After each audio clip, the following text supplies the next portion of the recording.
Hello, these are my reflections on the readings for Epiphany 4, which could be summed up as Jesus being the boss and Paul dismissing idols.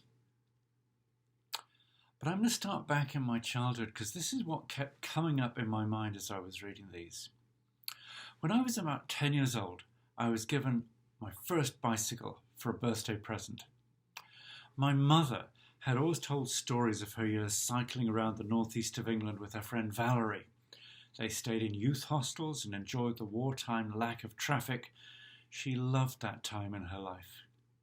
My sister, Pat, 3 years older than me, had already learned how to cycle, so it was under their guidance that I began to ride.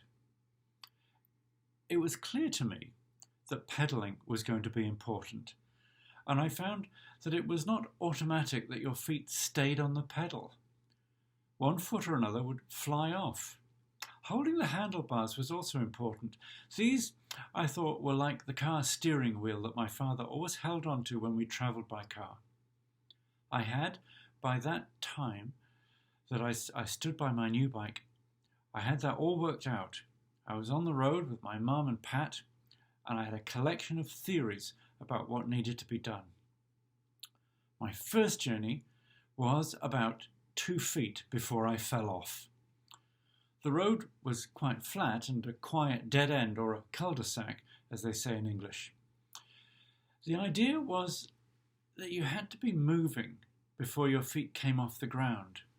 And that struck me as counterintuitive. So I had a couple more stationary crashes before I actually achieved forward movement. And suddenly I was cycling. But directly in front of me, in my trajectory, was a parked car. So I turned the handlebars to the left and fell off again. Why my bike went to the left and I went straight on was an irrational mystery, and my knee was bleeding. It was time to stop. But Pat said, "Let's try the hill." Our road came down a slight hill before curving to the left and to become flat where we lived. Pat and I pushed our bikes up the hill a short way. Pat guided me to a point downhill, and I got one foot on a pedal ready to press down, and then she said, "Don't steer. Just lean the way you want to go." I remember thinking, she must be wrong. Off we went together, and suddenly we were hurtling along at about 4 miles an hour.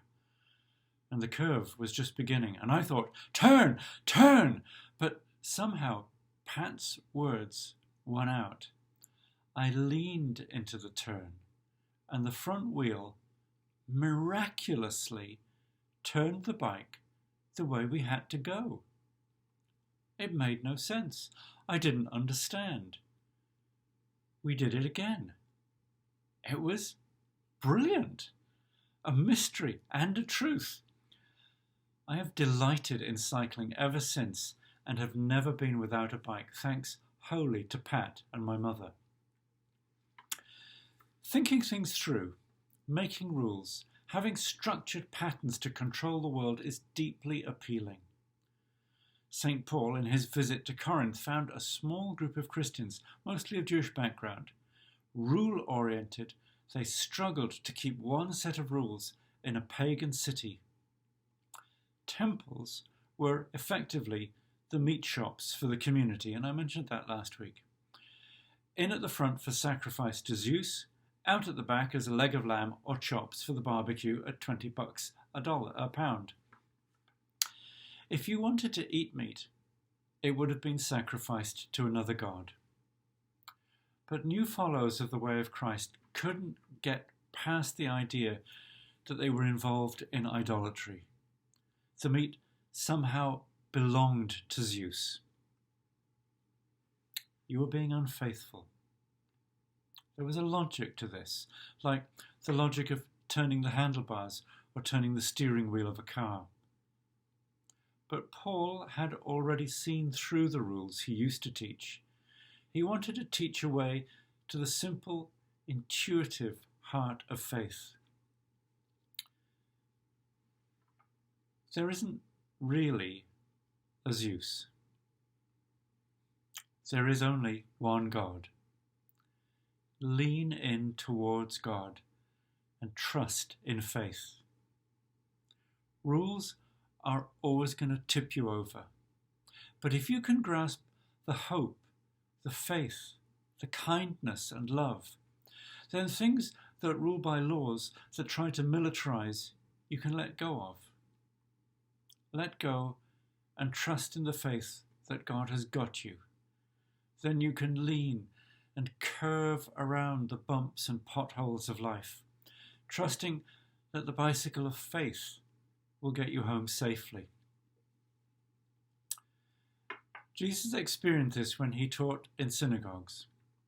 In Judaism, there was a long, respectful tradition that you never said anything by yourself, but you always quoted a wise, well-known rabbi. Dear friends, a sermon might begin, as Rabbi Fred is well known to have said. Jesus got up and started to tell people what he knew in his heart as true of God. He deleted from his teaching polite nods at teachers who hedged the people in with 1,000 rules and taught people to trust that their faith only to the tradition of careful and cosseted temple authorized teachers was faithful and trustworthy. Hold the handlebars tight. Always wear something yellow. Carry a toolkit at all times. Your wheel rims should always shine. If they saw a kid on a bike zooming down a dirt road, slaloming from side to side and shouting for joy, they would have stopped him. But the point of cycling is the beauty of the turn and the air swishing past you. For Jesus, like my sister's wise teaching when I was ready to give up, it was trust in your intuition. Jesus taught people to know God, to believe that God didn't need 100 intermediaries. They said of Jesus, he taught them as one having authority and not as the scribes. Trust your heart.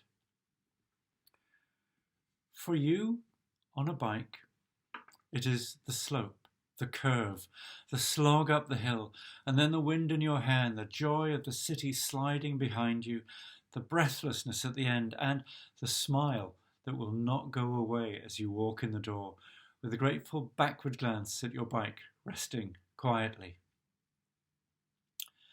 At the heart of our faith is the God who travels with us, the one who heals our wounds and stays with us in suffering, the one who knows us, not by deeds, good or bad, catalogued in some dusty book, but by the present moments of our lives. God weeps with us and dances with us. God loves us and forgives and calls us to standards of honesty, love, and faith that seem unattainable. And we're frightened to go forward. And then God says, lean into the curve. Don't be afraid. Joy, love, hope, faithfulness, kindness, letting others off our hooks. There is a journey ahead of you. Let's do it joyfully.